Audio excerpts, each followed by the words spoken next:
మోకరించగలిగిన వారు మోకరించండి, మోకరించలేని వారు ప్రార్థనలు ఎక్కువించండి.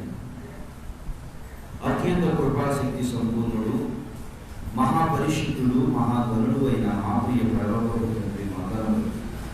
తండ్రి, నీ కృప, నీ దయ, నీ కనికర, నీ ప్రేమను బట్టి క్షేమముగా సజీవులుగా ఉంచి ప్రభా తండ్రి, ఇప్పటి వరకు నీ ప్రేమ వస్తువును చూడడం మమ్మల్ని ఆశీర్వదించగా తండ్రి, నీ సన్నిధిలోనికి మమ్మల్ని ప్రవేశించు బాధ్యతను గ్రహించిన దేవా వందనములు. తండ్రి, ఇప్పటి వరకు నీ పాటల ద్వారా మహిమపరిచిన, ఆరాధన ద్వారా ఘనపరిచిన, కొద్ది నిమిషములు మా నిమిత్తం మీరు మాట్లాడండి తండ్రి. నేను మాట్లాడితే వ్యర్థము, నీ మాటలు నీ విడుదలైన వారితో తండ్రి మీరు పలకండి ప్రభా. నీ మాటలు సమస్తములో పనులు చేస్తున్నవి. నీ మాటలు తండ్రి రోగగ్రస్తుల నుంచి ప్రభా విడిపించగలిగినవి. నీ మాటలు చనిపోయిన వారిని లేవనెత్తగలిగినవి ప్రభా. నీ మాటలు తండ్రి రక్షణ లేని వారికి రక్షణను గురించగలిగినవి ప్రభా. నీ మాట తండ్రి ప్రభా పరలోక రాజ్యంలోనికి నేడు నాతో కూడా పరదోషులు ముందుకొని తండ్రి రక్షణలో తీసుకుంది ప్రభా. నీ మాటలు మాట్లాడండి. అల్పుడను, అయోగ్యుడును, అపవిత్రమైన అపవిత్రుల ప్రజల మధ్య నివసించున్నారని ప్రభా యెషయా గారు ప్రార్థించుండగా మండుతున్న బలిపీఠం మీద అగ్నితున్న తన పెదవులకు తాకించి నీ పాపములకు ప్రాయశ్చిత్తమాయను అని ప్రభా పలికినట్లుగా ప్రభా నేటి దినమందు తండ్రి మీ బలిపీఠం మీద మండుచున్నట్టు పరిశుద్ధాత్మ అగ్నితున్న నా పెదవులకు తాకించి నా నోటికి దూరయింది, నా పెదవులకు కోరయింది ప్రభా. నీ బిడ్డలకు తండ్రి మీ ఘనమైన సంగతులు, బలమైన సంగతులు మీరు మాట్లాడాలి తండ్రి. ఆది దినమందు యెషయా గారు ప్రవచించినటువంటి జనన పునరుత్థానం, జనన మరణ పునరుత్థానం, రెండవ రాకడ సంగతులు ఏ విధంగా అయితే తెలియపరిచారు ఆయా స్థలమైంది ప్రభా. యూట్యూబ్, ఫేస్బుక్ తండ్రి సంఘ మందిరంలో ఎందరో తెలుసుకున్నారు. వారందరి జీవితంలో నూతన ఆశీర్వాదము, నూతన దీవెన కలిగినట్లు ప్రభా. రక్షణ లేని వారికి రక్షణ వచ్చినట్లు ప్రభా. రక్షణ వారి వాక్యపాఠులు ఉన్నట్లు ప్రభా. వ్యాధిగ్రస్తులు చూడనట్లు ప్రభా. సైకిల్ దురాత్మ శక్తులు చూపించగలిగినట్లు మీరే వచ్చి నిపుడైన వారితో మీరు మాట్లాడారు వరకు పరచుకుని మీరే మాట్లాడు చూడగా సమస్తము చేసి నడిపించుకో చూపుకుని యేసయ్య నామం పేరటి ప్రార్థన చేయుచున్నాడు మా పరమ తండ్రి, ఆమేన్. దేవుని యొక్క మహాకృపను బట్టి అక్టోబర్ మాసంలో ఇది చివరి యొక్క పునరుత్థాన దినం. మరలా అక్టోబర్ మాసం మొదటి వారంలోకి మనం వెళ్ళగలమా? వెళ్ళలేము. అక్టోబర్ మాసం ఇది మనకి ఒక చివరి యొక్క పునరుత్థాన దినం. మరలా మొదటి వారంలోకి వెళ్ళాలి అంటే అవకాశం లేదు. దేవుని బిడ్డలారా, ఎవరికి వారిని పరిశీలించుకున్నా, పరీక్షించుకున్నా గడిచిన దినముల నుండి ఇప్పటి వరకు మన భక్తి జీవితంలో, మనం విశ్వాస జీవితంలో మనం వృద్ధిలో ఉన్నామా లేక వృద్ధిహీనతలో ఉన్నామా? ఎవరికి వారిని పరిశీలించుకుని దేవుని వాక్యాన్ని నేడు దినములు మనము ధ్యానం చేసుకున్నాం. మనం ధ్యానం చేస్తున్నటువంటి విషయము, ధ్యానం చేస్తున్నటువంటి గ్రంథము, పుస్తకము నిర్గమాకాండము. నిర్గమాకాండము 17వ అధ్యాయంలో నుండి గత కొన్ని నెలల నుండి మనం ధ్యానం చేస్తున్నాం నిర్గమాకాండము. అలాగే 17వ అధ్యాయం కూడా గత 3 నెలల నుండి మనం ధ్యానం చేస్తున్నాం. 17వ అధ్యాయం 10వ వచనంలో యెహోషువ గారు మోషే గారు చెప్పినట్లుగా చేసి తన తర్వాత తన రాజ్యాన్ని తర్వాత తాను ప్రవర్తన తరువాత ప్రవర్తనను వెంబడించి దేవుని సేవకుడిని వెంబడించినటువంటి వ్యక్తి సేవకుడుగా మారినట్లు మనం పరిశుద్ధ గ్రంథమైన బైబిల్లో మనము చూస్తూ ఉన్నాము, నేర్చుకున్నాం. అలాగే లూదియా అనే స్త్రీ దైవ సేవకుడు చెప్పినటువంటి మాటలు విని అంగీకరించి తాను రక్షించబడి తన కుటుంబాన్ని రక్షించుకున్నట్లుగా కూడా మన పరిశుద్ధ లేఖ గ్రంథమందు మనము నేర్చుకున్నాం. జైలధికారి గురించి కూడా మనం నేర్చుకున్నాం. దేవుని సేవకులు మాట్లాడినటువంటి వారి జీవితం ఏ విధంగా ఆస్వాదించబడ్డాయో, కుటుంబాలు ఎలాగ రక్షించబడ్డాయో, ఎలాగ రక్షణలోకి వచ్చాయో అనే విషయాన్ని మనము ఏం చేశాము? ధ్యానం చేశాము. సరే, మంచిది. గత వారం కొత్త విషయాన్ని మనం నేర్చుకున్నాం. ఏంటి? ఏ సేవకుడు మాట వినాలి, ఏ సేవకుడు ఉన్నటువంటి మాట వినాలి. పరిశుద్ధ గ్రంథమైన బైబిల్లో ఆది కాండం మొదలుకొని ప్రకటన గ్రంథం వరకు ఎంతో మంది సేవకులు ఉన్నారు. దీంట్లో పేరు ప్రఖ్యాతులు లేనటువంటి దైవజనులు ఉన్నారు, దైవ సేవకులు ఉన్నారు. ఆది కాండం మోషే గారి మొదలుకొని ప్రకటన గ్రంథము యోహాను గారి వరకు ఎందరో పేరు లేనటువంటి దైవజనులు, దైవ సేవకులు ఉన్నారు. వారందరి మాట మాత్రమే వినాలి, మిగతా వారి మాటలు వినొద్దా? దేవుని సేవకుడుగా ఉన్నటువంటి వ్యక్తుల మాటలు. అలాగే ఈ లోకంలో మనం జీవించి ఉండగా, మన తెలుగు రాష్ట్రాల్లో మనము బ్రతుకుతూ ఉండగా, మన యొక్క ప్రాంతంలో కూడా పేరు లేనటువంటి దైవజనులు ఉన్నారు. 2 లక్షల మంది సంఘం ఉన్నటువంటి దైవ సేవకులు ఉన్నారు. లైవ్ పెడితే 50,000 మంది చూడగలిగినటువంటి దైవ సేవకులు ఉన్నారు. వేల మంది సంఘాలు నడిపించుకున్నటువంటి దైవ సేవకులు ఉన్నారు. వారిని తప్పుగా మాట్లాడట్లేదు. అది నా దగ్గర నా ఆలోచన విధానం కూడా తప్పుగా లేదు, దేవుని పెట్టాలి. కానీ ఈరోజు మీతో మనందరము నేర్చుకోవాల్సినటువంటి విషయం, మనందరికీ అవసరమైనటువంటి మాట మాట్లాడాలని ఆశపడుతున్నా. జాగ్రత్తగా మన దేవుని నామం పేరట మీ అందరికీ నేను మనవి చేస్తున్నా. దేవుని పెట్టారా, మనది పల్లెటూరు ప్రాంతంలో మనం నివాసం చేస్తూ ఉన్నాం. పల్లెటూరు ప్రాంతంలో నివాసం చేస్తున్నప్పుడు ఏ దైవజనుడు సంఘం కూడా 1000 మంది కంటే గొప్ప సంఘాలు ఇక్కడ ఉండవు. ఎందుకంటే చిన్న చిన్న గ్రామాలు, గ్రామ జనాభా ఉంటే 200, 300, 500, 1000 లేదా 2000 ఉన్నాయి అంటే అది గొప్ప సంఘం. చూడండి, 500 ఉండే సంఘం ఉంటారు, 1000 మంది ఉండే సంఘం ఉంటారు. 1000 మంది ఉన్నటువంటి సంఘములకి ఆ సేవకుడికి ఏముంటది? ఏముండదమ్మా? చుట్టుపక్కల 10 ఊర్లకు ఏం చేస్తాడు ఆ సేవకుడి గురించి? ఆ సేవకుడి పేరు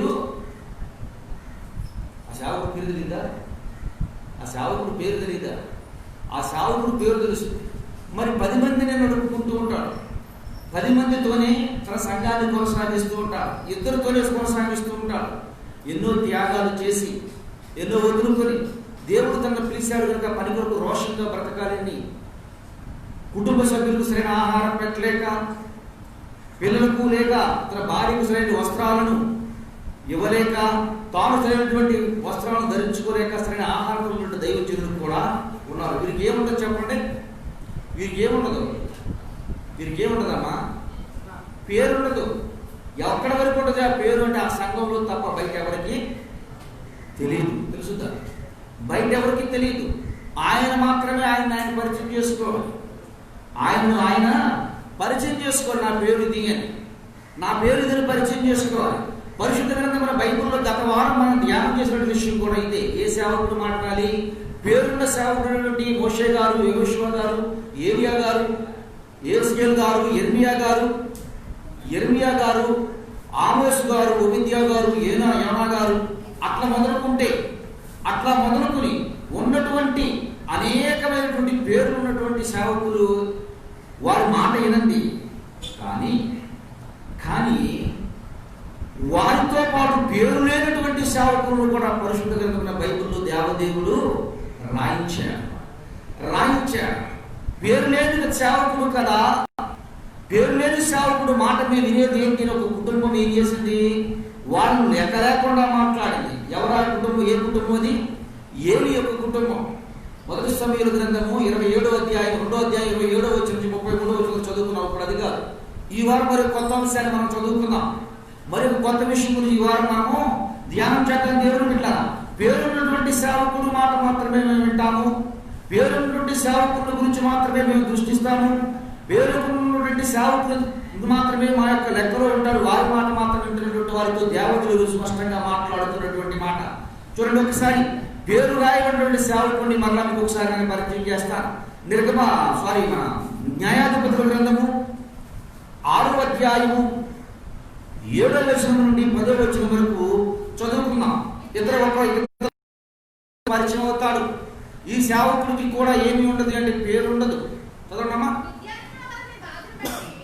మిద్యానీయులు ఇశ్రాయేలు యెహోవాకు మొరపెట్టగా యెహోవా ఇశ్రాయేలు వద్దకు ప్రవక్తలను పంపెను. ఏంటమ్మా? అతడు వారితో ఇలాగూ ప్రకటించెను. ఇశ్రాయేలు దేవుడు యెహోవా సెలవిచ్చినది ఏమనగా, నేను ఐగుప్తులో నుండి మిమ్మల్ని రప్పించి దాసుల గృహములో నుండి మిమ్మల్ని తోడుకుని వచ్చింది. ఐగుప్తుల చేతిలో నుండి, మిమ్మల్ని బాధించే వారందరి చేతిలో నుండి మిమ్మల్ని విడిపించి మీ ఇల్లు నుండి వారిని తోలివేసి వారి దేశంలో మీకు ఇచ్చితిని. ఈ దేవుడైన యెహోవాను నేనే. అమోరీయుల దేశంలో నివసించుతున్నారు, వారికి భయపడకూడి అని మీతో చెప్పితే గాని మీరు నా మాట. దేవునికి స్తోత్రం. ఇక్కడ మాట్లాడితే దేవుడా, పేరు లేని సేవకుడా? ఈ సేవకుడు పేరుందా అమ్మ? ఈ సేవకుడు పేరుందా? ఈ సేవకుడి పేరు లేదు. చాలా మంది యొక్క అభిప్రాయం ఏమిటి అంటే, నా జీవితంలో ఒక విషయం ఏమిటి అంటే, ఒక వ్యక్తి పరిచర్యకు వచ్చిన కొత్తలో ఖాళీగా ఉంటే దేవుడి గురించి చెప్పాం. పలానా సంఘానికి, పెద్ద సంఘానికి వెళ్ళిన హైదరాబాద్లో చెప్పాం. హైదరాబాద్లో సంఘానికి వెళ్ళిన తర్వాత దేవుని మహాకృప జీవితం సెటిల్ అయింది. జాబ్ కూడా వచ్చింది. జాబ్ కూడా వస్తే అతను అన్నాడు, నేను దేవుడిని మొక్కున్నాను, నిన్ను కూడా తీసుకొస్తాను. సరే తీసుకొస్తా, వెళ్దామన్నాను. ఎప్పుడు వెళ్దామంటే ఆదివారం అన్నాడు. ఆదివారం నాకు ఆరాధన ఉంటుంది కదా అంటే, ఇక్కడే ఉంది. అక్కడైతే చాలా మంది ఏమన్నారు, ఇక్కడే ఉన్నారు. ఇక్కడ 2-3 కదా ఉండేది. అక్కడైతే చాలా మంది విశ్వాసం. ఆయన మంచి పేరు ఉంది. నాకేం లేదప్పుడు, ఇప్పటికీ లేదనుకోండి. చెప్తున్నాడు ఏముంది అప్పుడు? ఆయనకి పేరుంది కనుక ఆయన దగ్గరికి రా.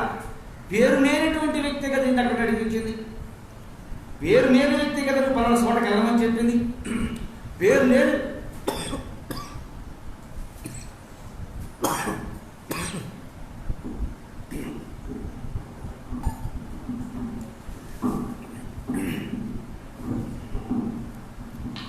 లేనటువంటి వ్యక్తి కదా దేవుని గురించి ప్రకటించింది. పేరు లేని వ్యక్తి కదా దేవుని గురించి తెలియజేసింది. పేరు లేని వ్యక్తి చెప్పబడినటువంటి మాటే కదా అంగీకరించి దేవుని సన్నిధిలో నేర్చుకున్నాం. కానీ దేవుని బిడ్డల విషయాన్ని గమనించండి. ఈరోజు చాలా మంది యొక్క పరిస్థితి, ఈ మాటలు వచ్చినటువంటి దేవుని జనంగా, దేవుని పిల్లలారా, మీ అందరితో దేవుని నామం పేరట మీ అందరికీ తెలియచే మాట ఏమిటి అంటే, పరిశుద్ధ గ్రంథమైన బైబిల్లో మనకంటే జ్ఞానం కలిగినటువంటి వ్యక్తి దేవదేవుడు. ఇటువంటి లక్షణాలు మనకు వస్తాయని దేవుడు ఎప్పుడో వారి గురించి కూడా రాయించాడు. ఏమని రాయించాడు అంటే, మీరు పేరున్నటువంటి వ్యక్తుల మాట మాత్రమే మీరు లోబడి జీవిస్తూ ఉన్నారు. పేరు లేని వారి నోటి నుంచి కూడా నా యొక్క సంగతులు నేను మీకు తెలియజేస్తున్నప్పుడు అతను చెప్పిన మాటలను తప్పు మాట్లాడాడా? పేరైతే అతనికి లేదా తప్పు మాట మాట్లాడాడా? ఏం చెప్పాడు? ఇక్కడికి వచ్చినట్టు పరిచర్యకు వచ్చిన కొత్తలో ఏమనేవాళ్ళు నన్ను, మా సేవకుడికైతే అక్కడ పిలుస్తున్నారు, ఇక్కడ పిలుస్తున్నారు. మనడు కూడా ఏమనేవాళ్ళు, అక్కడ పిలుస్తున్నారు, ఇక్కడ పిలుస్తున్నారు, అక్కడ పిలుస్తున్నారంట ఆ సేవకుడిని. మీరంటే ఎక్కడున్నారు? ఇక్కడే ఉంటున్నారు కదా అనేవాడు. ఇక్కడే ఉంటున్నారు కదా. చాలా మందికి ఇదే అభిప్రాయం ఉంటుంది. దేవుని పెట్టారా, దేవుని వారికి మీతో స్పష్టంగా మాట్లాడుకో మాట. ఇతను మాట్లాడిన మాట ఏంటి? ఏమని మాట్లాడాడు ఇక్కడ? దేవుడు మిమ్మల్ని ఏ స్థాయి నుంచి, ఈరోజు ప్రసంగాంశం కూడా రాసుకోండి, మీ శ్రమలకు కారణము చెబుతున్నటువంటి వ్యక్తి పేరు లేని సేవకుడు పార్ట్ 2. మన వారు రాస్తారు కదా పేరు లేని సేవకుడు అని. రెండోది పేరు లేని సేవకుడు పార్ట్ 2 అని పెట్టుకోండి. మీ శ్రమలకు కారణము అంశం. మీ శ్రమలకు కారణము ఎవరు చెప్తున్నారు ఈ మాట? పేరు లేని సేవకుడు. ఏమని చెప్తూ ఉన్నాడు? మీ స్థితిని మీకు జ్ఞాపకం చేస్తున్నాడు. మీరు పూర్వం ఎక్కడున్నారో జ్ఞాపకం చేసుకుని, ఎక్కడున్నారు మీరు? ఐగుప్తు రాజ్యంలో ఉన్నారు. అక్కడ ఏం పని చేసేవారు? దోషులుగా బ్రతికేవారు. అక్కడ మీ పరిస్థితి ఏంటి? ఎప్పుడైనా మీ జీవితంలో మీకు ఒక స్వతంత్రత అనేది లేదు. వారు చెప్పినట్టుగా మీరు చేయటమే, వారు నడమంటుగా మీరు నడవటమే, వారు ఎక్కడికి పంపిస్తే అక్కడికి మీరు వెళ్ళటమే. వారు కూర్చోమంటే కూర్చోవాలి, వారు లేవమంటే లేవాలి. వారి యొక్క ఈ చేతిలో మీరు ఎంతగా ఒక పశువుల కంటే హీనంగా బ్రతుకుతున్నటువంటి సమయంలో, పశువుల కంటే భయంకరమైనటువంటి వ్యధను అనుభవిస్తున్నటువంటి సమయంలో మీరు దేవుడికి మొరపెడితే, దేవుడు తన సేవకుడైన మోషే గారిని పిలిచి, మోషే గారు ఫరోతో వాదం పెట్టుకుని ఫరో గారి చేత మిమ్మల్ని పాలు తేళ్లు ప్రవహించు దేశానికి నడిపించిన తరువాత మీ ఇష్టానుసారంగా ప్రవర్తిస్తున్నారు. మీ ఇష్టం వచ్చినట్టు బ్రతుకుతూ ఉన్నారు. మీ మనసుకు నచ్చినట్టు జీవిస్తూ ఉన్నారు. మీరు బాధలో ఉండగా నేను చెప్పిన మాటకు లోబడ్డారు. మీరు కష్టాల్లో ఉండగా నా మాటకి విధేయత చూపారు. మీరు వేదనలో ఉండగా నేను ఏ మార్గం నడపమంటే ఆ మార్గం నడిచారు. ఇప్పుడు మీ ఇష్టానుసారంగా నడిచారు. ఇష్టానుసారంగా నడవడాన్ని బట్టి ఏం జరిగింది? మొదటి వచనం నుంచి చదువుదాం ఒకసారి. చదవడం మొదటి వచనం నుంచి 6వ అధ్యాయం మొదటి వచనం నుండి. యెహోవా దృష్టికి ఇశ్రాయేలు ఏమయ్యారు? దోషులయ్యారు. యెహోవా ఇశ్రాయేలు దృష్టికి ఏమయ్యారు? దోషులయ్యారు. తర్వాత చదవడమ్మా. యెహోవా 7 ఏళ్ళు వారిని మిద్యానీయులకు అప్పచెప్పెను. తర్వాత అమాలేకీయులు వీరికి అప్పచెప్పారు. వీరు కష్టపడి ప్రయాసపడి పగలనక రాత్రనక ఎండనక వానక ప్రయాసపడి పంట వేసుకుంటున్నారు. కష్టపడి పంట వేసుకుంటున్నారు, ప్రయాసపడి తన పనిని కొనసాగిస్తూ ఉన్నారు. కుప్పలు వేసుకొని రెడీగా ఉన్నారు. ఆ టైంలో వచ్చి ఎవరు ఎత్తుకుపోతున్నారు? మిద్యానీయులు దండుగా వచ్చి ఏం చేస్తారో మొత్తాన్ని దండుకూరిపోతున్నారు. దేవుని పెట్టారు. మన జీవితంలో ఒకసారి ఆలోచించుకున్నామా? మన బ్రతుకులను ఆలోచించుకుందామా?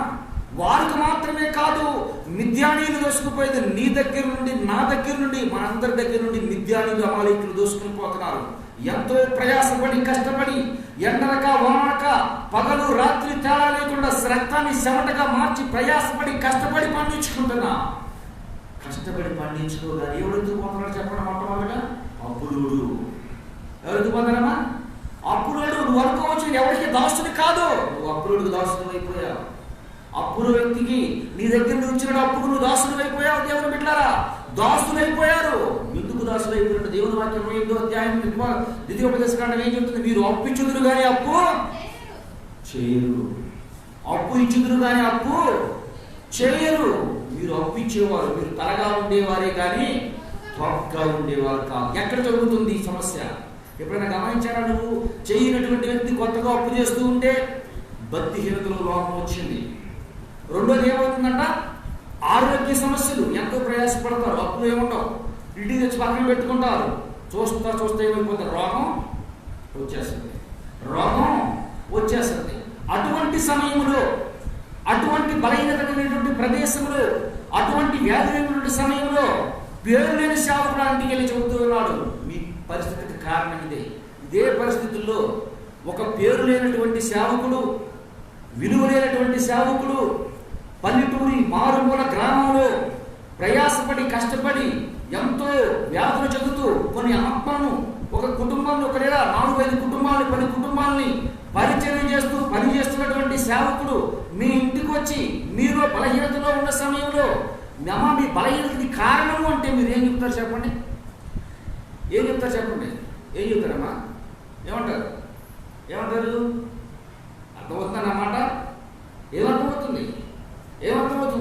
మీరు బలహీనతతో ఉండగా మా గురించి ప్రార్థన చేయాలి కానీ అయ్యగారు మీరు చేసిన తప్పును మా జ్ఞాపకం చేయటం ఏంటి?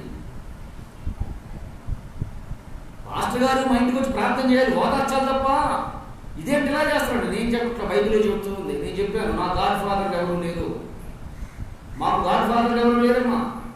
మా ముందు వెనక ఎవరు సేవకుల కుటుంబాలు కావు. మేము చెప్పుకోవడానికి ఏదో సంఘం పేరు పట్టినలో మాకు లేవు. ఆ సంఘం పేరు చెప్పి ఆ సంఘాన్ని బట్టి పరలోకంలోకి వెళ్ళడానికి ఎవరు లేరు. మేము నమ్ముకున్న దేవుడి వాక్యమే. ఈ దేవుడి వాక్యమే తెలియజేస్తుంది. ఏమని తెలియజేస్తుంది అంటే పరిశుద్ధ గ్రంథమైన బైబిల్లో పేరు పొందినటువంటి సేవకులు మాత్రమే కాదు, పేరు లేనటువంటి సేవకులు కూడా ఉన్నారు. వారు కూడా దేవుడి వాక్యాన్ని ఉన్నది ఉన్నట్లుగా ప్రకటిస్తారు. ఆ వాక్యాన్ని వినమని దేవుడి వాక్యం తెలియజేస్తుంది. కష్టపడి ప్రయాసపడి న్యాయాధిపతుల గ్రంథం 6వ అధ్యాయము 7వ వచనం నుంచి 10వ వచనం వరకు చెప్పబోయే మాట ఇదే. ఇక్కడ పేరు లేని ఒక దైవజనుడు వచ్చాడు, దేవుడి సేవకుడు వచ్చాడు. దేవుడి సేవకుడు వచ్చి ఇశ్రాయేలు ప్రజలు తను నడిపించినటువంటి దేవుడును, తను పోషిస్తున్న దేవుడు మడిచి లోకంలో భయంకరమైన పరిస్థితుల్లో కొనసాగుతూ వారి మధ్య జీవనం కొనసాగుతూ ఉండగా వారు చేసినటువంటి కష్టము, వారు చేసినటువంటి పని, వారి పడినటువంటి ప్రయాసను మొత్తం వచ్చి మిద్యానీయులు కనుక్కోలిపోతున్నారు. మిద్యానీయులు కనుక్కొని వెళ్ళిపోతున్నారు. వీరు కష్టపడుతున్నారు, పండిస్తున్నారు, ప్రయాసపడుతున్నారు, ఎంతో వేదనతో పండిస్తున్నారు. కానీ వీరు పండించినటువంటి పంటలు వీరు నోటి దగ్గరకు వారు చేరనీయట్లేదు. ఎవరు ఎత్తుకుపోతున్నారు? వచ్చి మిద్యానీయులు ఎత్తుకుపోతున్నారు. ఈ రోజు కూడా దేవుడు మనందరితో మాట్లాడే మాట. ఆ రోజు ఆ మిద్యానీయులు ఎత్తుకుపోయారు. ఈ రోజున మన గృహాల్లో, మన కుటుంబాల్లో అప్పులు వాళ్ళని మిద్యానీయులు ఎత్తుకుని పోతూ ఉన్నారు. గమనించారా దేవుని బిడ్డలారా? ఇక్కడ జరుగుతున్న విషయం ఒకటే. ఎందుకు జరుగుతూ ఉంది అంటే, ఎందుకని ఇటువంటి ప్రయాసం జరుగుతూ ఉందంటే దేవుని మాటకు మనం విధేయత చూపట్లేదు, వాక్యానుసారంగా బ్రతకటం లేదు, వాక్యాన్ని విధేయత చూపే మనసు మన హృదయాల్లో ఉండట్లేదు. ఎవరు ఇష్టం వచ్చినట్టు వాళ్ళు, ఎవరి మనసుకు నచ్చినట్టు వాళ్ళు, ఎవరు మనసు ఇచ్చినట్టు వాళ్ళు ప్రవర్తిస్తూ ఉన్నారు. కనుకే దేవుని వాక్యం తెలియజేస్తూ ఉంది. నా మనసుకు నచ్చినట్లు నేను చేస్తాను, నా ఇష్టానుసారం నేను నడుస్తాను అంటే వారి గురించి దేవుని వాక్యం ఏం చేస్తున్నారు చూడండి ఒకసారి. హగ్గయ గ్రంథము 1వ అధ్యాయం 6వ వచనం 7వ వచనం చదువుకుందాం ఒకసారి. హగ్గయ గ్రంథము 1వ అధ్యాయం 6 7 వచనాలు చూడండి ఒకసారి. 1వ అధ్యాయం 6 7 వచనాలు. మీ ప్రవర్తనను గురించి ఆలోచించుకునుడి. మీరు విస్తారముగా విత్తినను మీకు కొంచెమే పండెను. మీరు భోజనము చేయుచునను ఆకలి తీరకైనది. పానము చేయుచునను దాహము తీరకైనది. బట్టలు కప్పుకొనుచునను చలి ఆగుకున్నది. పనివారి కష్టము చేసి జీతము సంపాదించుకున్నను జీతము చిరిగిపోయిన సంచులో వేసినట్లుగా ఉండెను. కాగా సైన్యములకు అధిపతి యెహోవా సెలవిచ్చినదేమనగా మీ ప్రవర్తనకు దేవునికి స్తోత్రం. మొట్టమొదటిసారి ఆలోచించుకోమన్నాడు, చివరిసారి కూడా దేవుడు ఏం చెబుతున్నాడు? ఆలోచించుకోమని చెప్తూ ఉన్నాడు. గలతీ సంఘాలను చెప్తూ ఉన్నాడు దేవుడు. 3వ అధ్యాయంలో మనం చదువుతున్నటువంటి మాట, మీరు మొట్టమొదటి శరీర ఆత్మానుసారంగా మొదలుపెట్టి శరీరానుసారం పరిపూర్ణులు అవుతారా? మీరు దేవునికి రక్షించబడింది, రక్షణలోకి వచ్చింది ఆత్మానుసారంగా మొదలుపెట్టారు. మీరు మీ పరిచర్య, మీ పని ఆత్మీయత మొదలుపెట్టారు. మీ యొక్క విశ్వాస జీవితంలో కొనసాగటంలో ఇప్పుడు శరీరానుసారం పరిపూర్ణులుదామని చెప్పి శరీరానుసారమై మీ జీవితాన్ని కొనసాగిస్తున్నారు. ఇప్పుడు మీరు పరిపూర్ణులు అవుతారని దేవుని వాక్యం తెలియజేస్తుంది. ఇక్కడ అంటూ ఉన్నాడు దేవుడు, ఆలోచించుకోండి. మీరు విస్తారంగా ఎత్తుతున్నారు, కానీ తీసుకొచ్చేది కొంచెమే. విస్తారంగా ఎత్తుతున్నారు, తీసుకొచ్చేది కొంచెమే. ఎందుకని కొంచెము? ఎందుకని కొంచెం తీసుకొస్తున్నారు? ఎందుకని కొంచెమే వస్తున్నాయి? ఎందుకని కొంచెమే పండుతున్నాయి? కొంచెమే పండుతుందా? కొంచెమే వస్తూ ఉన్నాయా? కొంచెంతోనే మనం సంతృప్తి పడాలా? దేవుడు పెట్టారా? దేవుడు వాక్యం తెలియజేస్తే యెషయా గ్రంథము 1వ అధ్యాయం 2వ వచనం నుంచి 7వ వచనం తీసుకున్న నా మాటలు మీకు తెలియజేస్తానని చూడండి. ఏమన్నాడు ఇక్కడ? యెషయా గ్రంథము 1వ అధ్యాయం 2వ వచనం నుంచి 7వ వచనం వరకు జాగ్రత్తగా రండి. యెహోవా మాట్లాడుచున్నాడు, ఆకాశమా ఆలకించుము, భూమి చెవియొగ్గుము.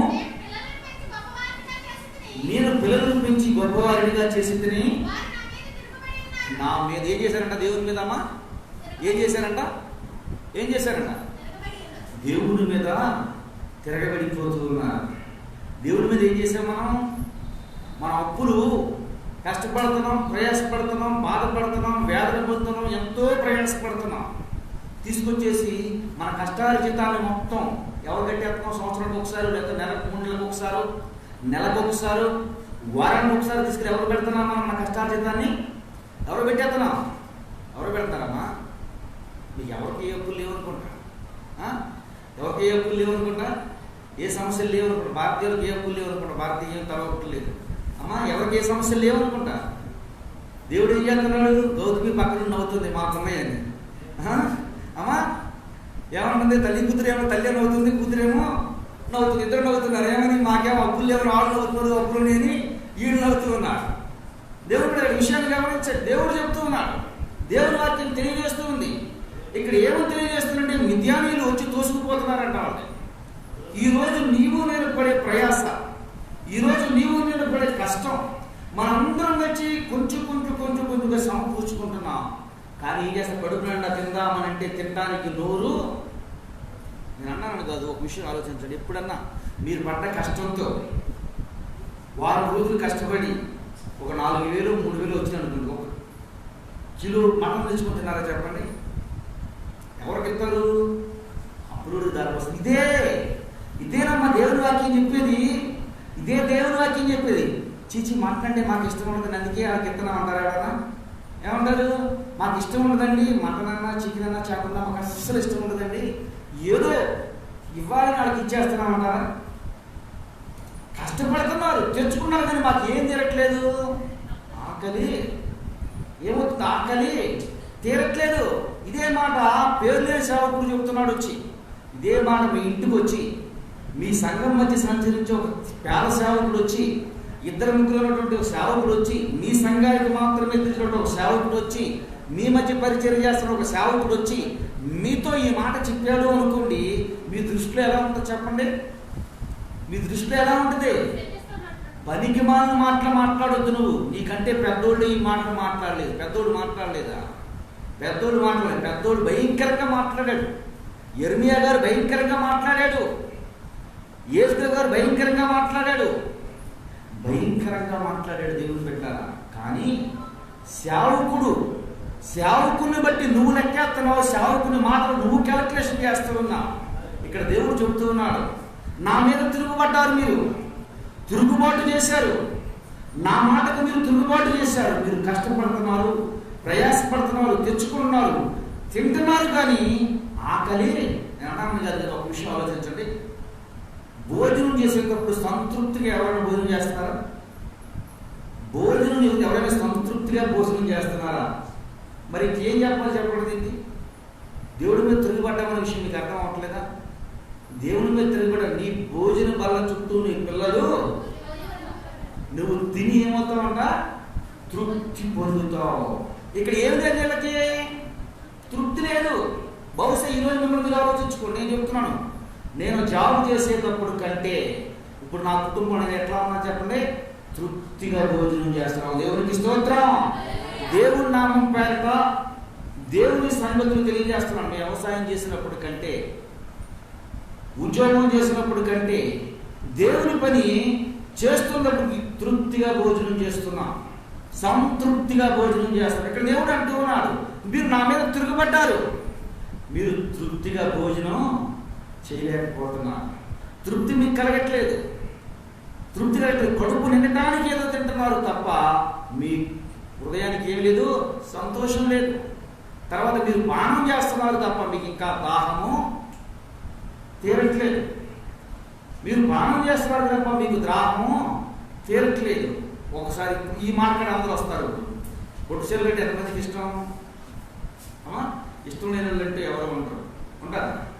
మీరు వస్త్రాన్ని కట్టుకుంటారు, కానీ మీకు దానికి అగే దగ్గర ఏమంటాడు? అగే గారు ఏం చెప్తున్నాడు? చేస్తున్నారు తప్ప మీకు ఏం లేదు, తృప్తి లేదు. ఆలోచించుకుని నిజంగా ఎందుకు తృప్తి లేదు? నాకు ఎందుకు తృప్తి కలగట్లేదు? ఎందుకు తృప్తిగా ఉండట్లేదు? నా దేవుడేమో తెలుగు తక్కువ కాదే, నా దేవుడేమో పేద దేవుడు కాదే, నా దేవుడు శక్తి సామర్థ్యం లేని దేవుడు కాదే, నా దేవుడు ఆకాశం నుండి ఆహారం 20 లక్షల మందిని పోషించాడే, ఉదయం సాయంత్రం నీళ్లు ఇస్తూ వచ్చాడే, వారికి ఆహారం అవసరమైనప్పుడు ఆకాశం మాట నుంచి పూర్యాలను తీసుకుని వచ్చాడే, ఏ రోజు ఎక్కడ ఎడారిలో సైతం పంట వేయలేదే, అంత తృప్తిగా దేవుడు నాకు మాట ఇచ్చాడే. ఏమిచ్చాడు మాట? నువ్వు తిని తృప్తి పొందుదు, నువ్వు అప్పు చేయవు, నువ్వు తలగానే ఉండవు, తోగ్గానే ఉండవు. ఎందుకని నా జీవితంలో తింటున్నా తృప్తి లేదు? ఎందుకని నా బ్రతుకులో నేను చేస్తున్న పనిని బట్టి నాకు సంతోషం లేదు? ఎందుకని నా జీవితం ఎలా ఉందని ఎప్పుడైనా నువ్వు ఆలోచించుకున్నావా? అన్ని సంగతి వదిలేసేయండి. దేవుడు ఎరగడం సంగతి వదిలేసేయండి. అతను దేవుడు ఎరగడు కనుక అతని గురించి మనం మాట్లాడద్దు. దేవుడు ఎరిగిన మన జీవితం ఎందుకు జరుగుతూ ఉంది? ఎందుకని మన బ్రతుకు ఎలా ఉంది? ఒక్కసారి ఏమన్నాడు? ఒకసారి అక్కయ్య చదవండి. ఏమన్నాడు చూడండి. అక్కయ్య గారు ఏమన్నాడు చూడండి. ఆలోచించుకునుడి. అక్కయ్య గారు 1 అధ్యాయం 6 వచనం 7 వచనం. ఆలోచించుకునుడి. ప్రవర్తన గురించి ఆలోచించుకునుడి. భక్తి జీవితంలో నిజమైనటువంటి భక్తి జీవితాన్ని మనం కలిగి ఉన్నామా? ఎందుకని మనం ఎలా ఉన్నామంటే దేవుడు చెప్తున్నాడు, నా మీద మీరు ఏం చేశారు? తిరగబడ్డారు. ఆదివారం ఆరాధనకు వస్తున్నాం, మేము ఎప్పుడు తిరగబడ్డాం ప్రభు అంటే దీన్ని నువ్వే పరిశీలించుకో. క్రమం తప్పకుండా సన్నిధిలో నేను ఉన్నాను ప్రభా, నేనే తప్పు చేశాను ప్రభు అంటే దేవుని వాక్యం తెలియజేస్తుంది. నీవు ఆలోచించుకో. చదవండి అమ్మా, చదవండి. హగ్గై గ్రంథం. యెహోవాను అనుసరి. ఇక్కడ ఏం చేశారు? ఒకటి తిరుగుబాటు, 2 అనుసరింపక. తర్వాత మీ ప్రవర్తన గురించి ఆలోచించుకుని మీరు విస్తారముగా ఇచ్చినను మీకు కొంచెమే పడెను, మీరు భోజనము చేయుచునను ఆకలి తీరక ఉండును, పానము చేయుచునను దాహము తీరక ఉన్నది, బట్టలు కప్పుకొనుచునను చలి ఆగుతున్నది. ఏదో లోటు, ఏదో లోపం, ఏదో సరైనటువంటి సంతృప్తి లేదు. తర్వాత పనివారు కష్టం చేసి జీతం సంపాదించుకున్నాను చిరిగిపోయిన సంచులు పడేసినట్లుగానే ఉంటూ ఉంది. ఏ అప్పులు లేవు, ఏ రోగాలు లేవు. సంవత్సరం తిరిగి వచ్చేసరికి ఏ ఆదాయము అంటారు కదా. పాత సాగు గొర్రెలు తోక ఎప్పుడంటే ఎంత ఉంటుందంట? 3 ఉంటుందా? ఒక బారడం ఎంత ఉంటుందమ్మా గొర్రెలు తోకకి? గొర్రె తోక ఎంత ఉంటుంది? బెత్తుడే ఉంటుందంట. దేవుడి వాక్యం తెలియజేస్తుంది. దేవుని బిడ్డ ఎందుకు దీనికి కారణము అంటే దేవుడి మీద ఏం చేశాం మనం? దేవుడి మీద తిరగబడేంత గొప్పవాడమా? దేవుడి మీద తిరగబడేంత గొప్పవాడమా? 10 మంది ఉంటారు, నా తెలిసిన వ్యక్తి చెప్తారు, అందరి గురించి నేను ఇది చేస్తాను. ఒక వ్యక్తి బాగా బలహీనతతో ఉన్నాడు, బాగా సమస్యలతో ఉన్నాడు, కుటుంబం గడపడమే కష్టంగా ఉంది. అటువంటి వ్యక్తికి ఒక పాస్టర్ గారు ఏం చేశాడంటే ఒక నెలకి సరిపడినటువంటి సరుకులు, వారి ఆరోగ్యానికి కొంత డబ్బులు కొంతకాలం ఇచ్చాడు. కొంతకాలం ఇచ్చిన తర్వాత ఒక దినమందు ఇతని దగ్గరే కొంచెం బాగా ఇబ్బందికరమైన పరిస్థితుల్లో ఉన్నాడు. అతను వచ్చి ఇతను ఎంక చూస్తున్నాడు, ఇవ్వలేకపోయాడు. సరే దేవుడు ఇవ్వలేకపోయాడని చెప్పి తర్వాత అతను పుల్లు పెట్టుకున్నాడు. అతను ఉన్నతమైన స్థానంలోకి వెళ్ళాడు. ఇతను ఇదే స్థితిలో ఉన్నాడు.